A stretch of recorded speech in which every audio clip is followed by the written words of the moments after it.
Luz y sal. Am, hay una,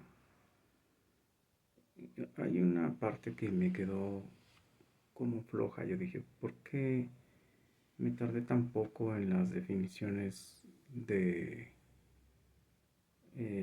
los tipos de currículo a lo largo de la historia? Y creo que no profundicé en dos currículos que espero hacerlo ahorita. El currículo liberal o el racional liberal francés, eh, que prácticamente es una copia de lo que hizo el protestantismo, nada más que la palabra Dios desapareció de las ecuaciones, es decir, salió de la moral, salió de las constituciones, salió de la conformación del país, salió de la génesis humana y la razón eh, y la ciencia de laboratorio tomaron la- la- el primer lugar. Eh, para el currículo liberal, la explicación de Dios es una explicación infantil. Para el currículo liberal, la explicación de la naturaleza como producto de un proceso mágico, que es a lo que llamaron ellos metafísica, es una uh, postura juvenil. Y lo que ellos llamaron al final la madurez es una postura de ciencia, ciencia dura.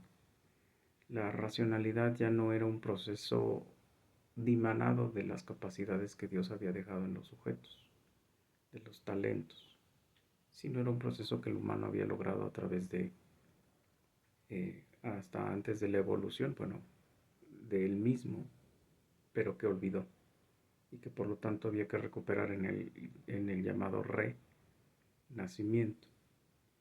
Por eso no confundas cuando hablas de protestantismo y hablas de renacimiento, no es lo mismo.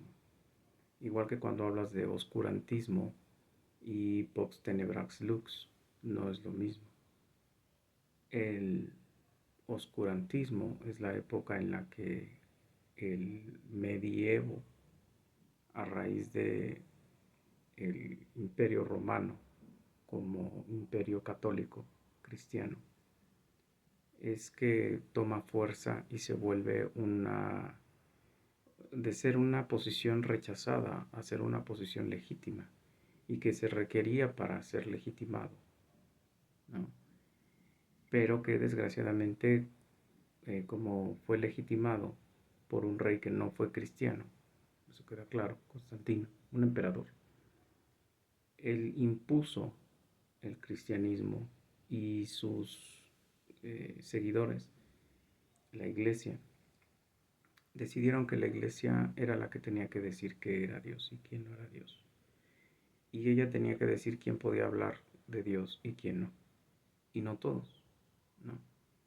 Entonces, es la diferencia. El Pox Tenebrax Lux es cuando aparece Martín Lutero en 1517 colgando sus 95 tesis.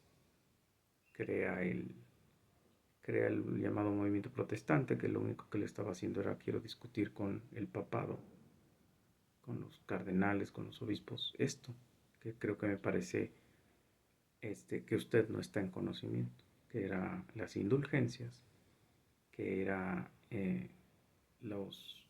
cuando él visita Roma, las, la vida licenciosa que tenían en lo que él llamaba, pues iba a ser el Edén en la tierra.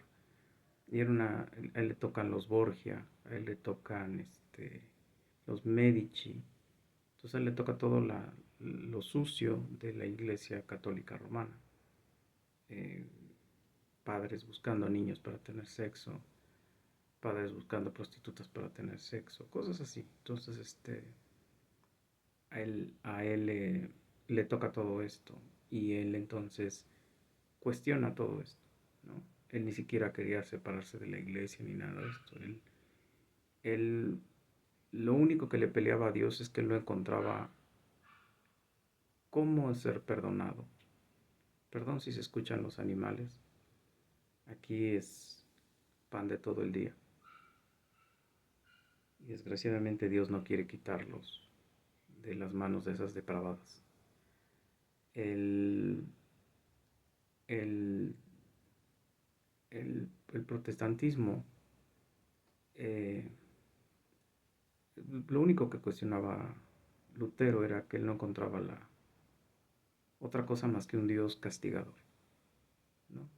Él era un abogado, bueno, iba a ser un abogado. Él renuncia a la abogacía, su papá le estaba pagando la escuela, iba a ser un gran abogado porque además su papá era de dinero, se lo iba a colocar en los lugares prominentes. Y él, cuando le jura a Santa Elena que si lo salvaba de una tormenta, él se iba a ser monje, pues entonces él se vuelve monje, pero entonces al volverse monje, él no encuentra ese Dios de perdón. Él decía, yo entro al confesionario y no encuentro al Dios de perdón, hasta que él tradujo la Septuaginta, tradujo Romanos y encontró en Romanos, si no recuerdo mal, es el 8:5, que la justicia es por fe y que el justificado es por fe. Él no lo había encontrado y entonces él decía que él odiaba a Dios, porque era un Dios que además de que nos imputaba el pecado de un Adán, que nosotros no teníamos nada que ver, no nos daba escape, no nos daba salida. Y lo único que esperábamos pues era la muerte, y que por más penitencias que hiciéramos y más confesiones que hiciéramos, el pecado ahí seguía. Recuerda que él había estudiado algo así. Ahora, ¿qué va a ser? Eh, bueno, eso va a marcar las bases de lo que es la revolución industrial, lo que es la formación de los estados nacionales, el fin de las monarquías como las conocimos, no porque la monarquía fuese mala según Dios, pero sí el problema de la monarquía es que cuando la llevan los humanos, de hecho Dios es rey, cuando la llevan los humanos, el poder en una sola persona envilece. Entonces por eso se habló de la monarquía parlamentaria y después de lo que hoy llamamos peligrosamente democracia. Pero ahí se sentaron las bases, ¿no? La ciencia despunta cuando el protestantismo irrumpe en la vida pública, en la vida gubernamental de estos países. Eh, la, Todo lo hacías para la gloria de Dios. ¿Cómo querías hacer las cosas? Perfectamente. Fueras barrendero, fueras ojalatero, fueras talabartero o fueras a un cientista, todo lo querías hacer para la gloria de Dios. De hecho, tú puedes descubrir cómo los primeros descubrimientos son hechos por monjes, o bueno, los primeros estudios serios de ciencia, de biología, de astronomía y demás, son hechos por, uh, por científicos, por monjes, por sacerdotes, por Mendel, Copérnico, Kepler, Pascal, y puedo seguirme, ¿no? Pero es eso. Entonces, uh, el desarrollo de las economías, pues obviamente nadie quería corromperse, nadie quería ir en contra de la palabra de Dios, pues eso generó que los pueblos progresaran. La alfabetización fue fundamental. Pueblos con el 90% de alfabetas. La diferencia con los pueblos que tuvieron un currículo medieval. El currículo medieval prohibía que todos supieran la lengua que ellos decían la lengua de Dios, que era el latín. Nadie entendía las misas, nadie sabía qué se decían las misas. Entonces el control era en unos 4 o 5 personas y todos los demás pues, nos quedamos en la baba, no sabemos qué. El protestantismo dice, no, cada quien que decida qué cree y qué va a creer. La libertad de culto nació en el protestantismo. La música regresa a la iglesia por el protestantismo, ¿no? Entonces, la razón es obviamente una herramienta indispensable para amar a Dios, porque lo dice la misma Biblia. Es un culto racional, lejos de lo que la gente cree que es misticismo y magia y juegos estéticos. No, es racional. O sea, tú lees los hechos que la misma historia bíblica te narra y tú entiendes, es que esto sí ocurrió, punto. ¿Por qué? Porque la biología, la antropología, perdón, la arqueología, las, las bibliografías y demás, todo lo que tienes alrededor te permite interpretar que es verdad, que esto es verdad. Eh, obviamente quienes somos cristianos, obviamente llevamos una vida disciplinada, no licenciosa, y obviamente también traía como consecuencia querer saber todo lo que había hecho Dios. Por eso querías aprender música para crear cosas para Dios. Querías saber arte, querías saber ciencia, querías saber derecho, porque además el derecho era teológico, las leyes de Dios, y demás, ¿no? Ahora, lo que hace el currículo liberal es que dice, no, aquí no hay Dios. Aquí hay ciencia de laboratorio. Y cuando aparece Darwin, que se va a las Galápagos y regresa por ahí de los 1800, insisto, 1850, 1860, desgraciadamente fue el año de la caída del cristianismo. Aparece Darwin con su idea loca porque encuentra en las Galápagos animales endémicos. Y recuerda que los europeos tenían la idea de que civilizado era lo que eran ellos. Lo otro era primitivo, es decir, eran los primeros seres. Entonces, cuando él ve todos los animales endémicos de Galápagos, dice, aquí empezó la evolución. Él crea el concepto de evolución. Eso no existía, ¿no? Entonces aparece la evolución, al ser humano se le adjudica el antropoide, el mono, como nuestro ser, nuestro animal cercano. Mentira. Incluso biológicamente hoy tú sabes que todo lo que se hizo para poner órganos de monos en los humanos, pues trajo como consecuencia la muerte de las personas porque sus cuerpos lo rechazaban. Hoy se sabe también que es más fácil que usemos carne de rata, órganos de cerdo para los cuerpos y son más aceptables por el organismo humano.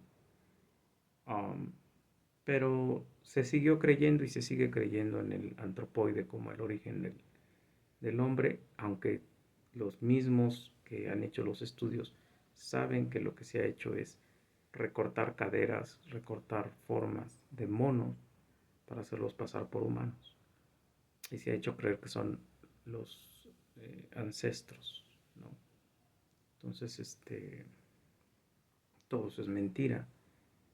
Pero para este momento en el que ya está el hartazgo con el cristianismo, ¿por qué? Porque pues, el medievo se encargó de pudrir a la gente de cristianismo, porque era símbolo de opresión, símbolo de ignorancia, símbolo de hambre, símbolo de manipulación, símbolo de... Pues entonces el discurso francés le regresa el poder al hombre, es decir, le da la manzana, la fruta del bien, del saber y del bien y del mal, y el ser humano cree en eso. Entonces el currículo liberal habla de nación, habla de país, habla de patria, habla de símbolos patrios, habla de historia de tu patria, habla de la conformación de héroes, los famosos mártires de la historia, habla de los logros y los éxitos de tu país y por lo tanto tú enarbolarlos. Habla de la familia como una institución de conformación social, habla de leyes, pero leyes, vuelvo a insistir, creadas del hombre por el hombre y para el hombre. Habla de iniciativa privada, de propiedad privada. Habla de acumulación de capital. Habla de aprender empleos. Habla de ejercer oficios. Eh, hablan del trabajo como la única manera, del trabajo como valor, como virtud. La acumulación de capital como virtud, como valor. la iniciativa privada como valor y como virtud. La razón como el gran hito que hizo que el hombre pudiera dominar a la naturaleza y manipularla. El, eh, la idea de pueblo, de nación, de arraigo, de tierra, de, de soberanía, pues es de ese modelo, ¿no? Cierre de fronteras, estados benefactores, estados, eh, proyectos donde el país pensaba por el país y los demás. Um, en esa etapa es donde se da ese famoso colonialismo vía la expansión militar de países que dejaron el cristianismo, como Inglaterra, como Alemania, como Noruega, como Irlanda. De hecho, Inglaterra, tú la conoces como Inglaterra, el país, pero es el Reino Unido, todos los lugares que ella controló y dominó, ¿no? Todavía en los años 90 tú oías de la guerra de independencia que libraba Irlanda con ellos, y el famoso EPR que estaba peleando por la liberación de Irlanda, ¿no? El ejército irlandés para la liberación pues, existió. Entonces, hay una película por ahí en los 90 que se llama Enemigo Íntimo, que precisamente habla de eso. Um,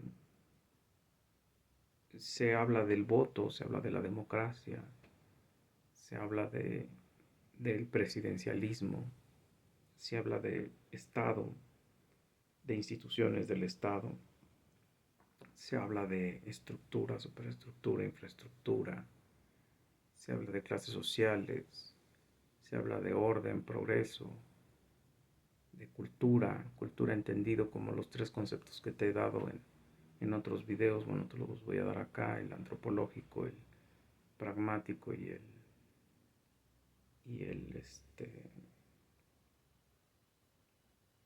el humanista. Cultura como todo lo creado por el hombre es el concepto antropológico. El pragmático es cultivar al ser humano, y el humanista es que aquello que que enarbole a lo humanamente humano, ¿no? El currículo liberal uh, era ese currículo para el trabajo. Ahí es donde se empiezan a aplicar las calificaciones, porque además se apareja con el forcismo, 1914, Estados Unidos. Y lo que se requería era sujetos de calidad. ¿Cómo se medía la calidad? Pues como en la empresa. La empresa calificaba sus productos. Entonces la calificación es una forma de medir el producto. Aparecen ya para los 1920 bueno, déjalos en los 14, 15, porque los test se usaron para mandar a la gente a la guerra. Tú tenías que discriminar a quién mandabas como carne de cañón y a quién mandabas como, como generales, como la parte estratégica. Entonces tú tenías que determinar quién era inteligente y quién no. Obviamente si eras negro, no eras inteligente. Obviamente si eras indígena, no eras inteligente. Obviamente si eras pobre, no eras inteligente. Eso se usaba para las clases, para los blancos, para los que tenían el poder. Y eran los que se medían para ver a quién mandabas, ¿no? Si mandabas a Junior A o Junior B. No nacieron como formas de determinar personalidades o de inserción social o de diagnósticos no, eran precisamente para ver a quién mandabas como carne de cañón y a quién mandabas como tropa, perdón, como generales, como la parte estratégica. Um, eh, la subsumisión de la mujer al- a la subordinación del hombre, entendido como el machismo. O sea, la mujer, y lo dice el Emilio, La mujer no tiene derecho a aprender, eh, porque además no puede. Eso lo dice el Emilio, lo dice Rousseau. No puede aprender cosas. Y dice, ella lo que tiene que hacer es ser bonita, conservarse bonita y aprender cosas que la hagan ver bonita. O sea, por ejemplo, poesía, este, saber apreciar música, tener bien su hogar, pero no hacer otra cosa, porque además si ella habla de política o habla de otras cosas, frunce su ceño y se ve fea, entonces que no era bueno. Eso lo dice Rousseau.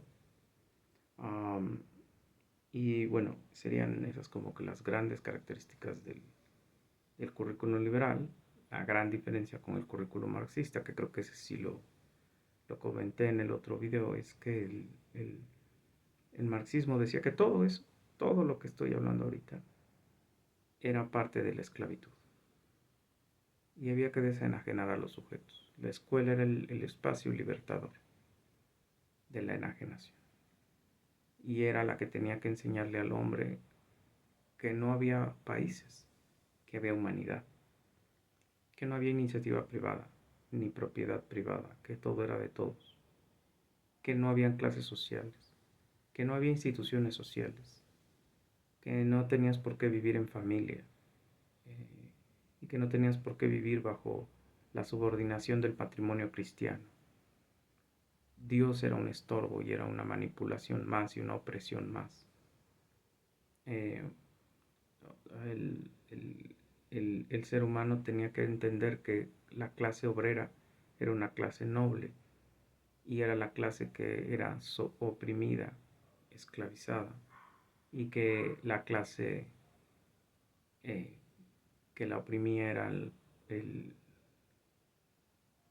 la burguesía, y había que abolir la burguesía. Había que crear un polisburo que permitiera a la gente recibir lo mismo para que fueran adquiriendo conciencia de que todos merecíamos lo mismo, hiciéramos lo que hiciéramos. Y que cuando hiciéramos eso, repartiéramos de manera igualitaria la riqueza, íbamos a ser felices. Y eso nos iba a llevar al comunismo. Obviamente, gracias a Dios, el socialismo terminó en la mayoría de los países. Desgraciadamente está resurgiendo en unos, por ejemplo, Nicaragua, México. Eh, China nunca desapareció. No ha desaparecido, de hecho. Um, y bueno, sabemos los estragos del socialismo, ¿no? Pero ahí el currículo era um, prepárate, porque además le estás ganando la carrera al sistema económico contrario, perverso, depravado, opresor, esclavizador, que era el capitalismo. Entonces era esta famosa guerra de quién hacía mejor las cosas, ¿no? Entonces eran personas muy preparadas, científicamente hablando, eran austeros, eso también hay que decirlo, y lograban bajo esa austeridad muchas cosas. De hecho, fueron los primeros en poner a alguien en el espacio, aunque fuera un pobre perro. Fueron los primeros en poner a un hombre en órbita. Eran los primeros en farmacología y en medicina. Um, y eso no se les puede negar, ¿no? El único gran problema es que su matemática, que Marx sí demostró y que dijo no es viable, es que el capital fluctuante o el excedente de capital o la plusvalía o la riqueza, si no existen, no puedes producir. Eso nos enseñó, ¿no? Um, ¿Cuál era tu mayor valor como en el currículum marxista? El trabajo, el trabajo que cambiaba la sociedad. Por eso la mayoría de las banderas socialistas era la hoz, el martillo, el engrane, porque eran esa idea de la transformación de la naturaleza a través del trabajo. Mm. El, el sujeto ya no era ciudadano, era camarada. todos éramos iguales y eran camaradas. Todos tenían el mismo sentido de creer en quién. Bueno, en Mao Zedong, en creer en el Che Guevara, en Fidel Castro, en Carlos Marx, en Lenin, en Stalin, uh, porque ellos eran los representantes de la revolución. ¿Cómo o qué entendieron ellos por revolución? El cambio total de la estructura del país. El mexicano entiende revolución como reformas, ¿no? De hecho, la famosa bandera de Morena es transformación. No encontraron otra forma para no decir revolución y que sonara PRI. Ellos juran que están haciendo la cuarta transformación, que es la erradicación de la corrupción, ¿no? Con que no haya corrupción, aunque haya ideología de género y haya abortos y haya todo esto, está bien. Y feminismo, está bien. Entonces, esa es la gran diferencia. Y va a haber una moneda única, incluso en los países socialistas, el famoso rublo, que obviamente fue una moneda que se devaluó porque no tenía la capacidad de generar riqueza. Otra vez, si tú no tienes capacidad de generar riqueza y de sostener esa moneda con riqueza, no vale nada, ¿no? Hasta antes de Henry Kissinger. Henry Kissinger era el que trabajaba para él. Ay, se me fue el nombre. De Richard Nixon, las riquezas se medían en cuanto a la cantidad de oro que tenías en tu país. Después de Richard Nixon, se entró a lo que se llama capital especulativo. Es decir, ya no se depende de lo que el país produce como riqueza, sino lo que el mundo mercantil le demande. Por eso en los 80 la OPEP tuvo que aparecer, la Organización de Países Exportadores de Petróleo, porque le estaba pegando a Estados Unidos. Estados Unidos no es un país de petrolero. El único lugar que tiene de petróleo es Texas, Arizona, pero no tiene más. Entonces, tuvo que traer una organización que bajara los precios del petróleo, porque si no lo iban a hacer empobrecer. Por eso apareció la OPEP. Bueno, espero haber sido un poco más incisivo, sobre todo en la parte del currículum liberal, que había yo dejado algunas características fuera de este modelo. Agregar tal vez que los grandes laboratorios sociales eran los salones de clase, que el conductismo se trajo al salón de clases precisamente para poder hacer que las personas hicieran lo que se quería que hicieran, que Skinner fue el gran representante de esta posición, porque él logró llevar todo el trabajo clínico a la escuela, el famoso ensayo-error. Él llevó las calificaciones a la escuela, él llevó las evaluaciones estandarizadas a las escuelas, él llevó todo esto, ¿no? Que, por ejemplo, que el fin de la escuela era el entrenamiento para el campo laboral, la institucionalización para el campo laboral, que eso sí lo toqué en clase, ¿no? Bueno, espero que sea útil, Lucisal.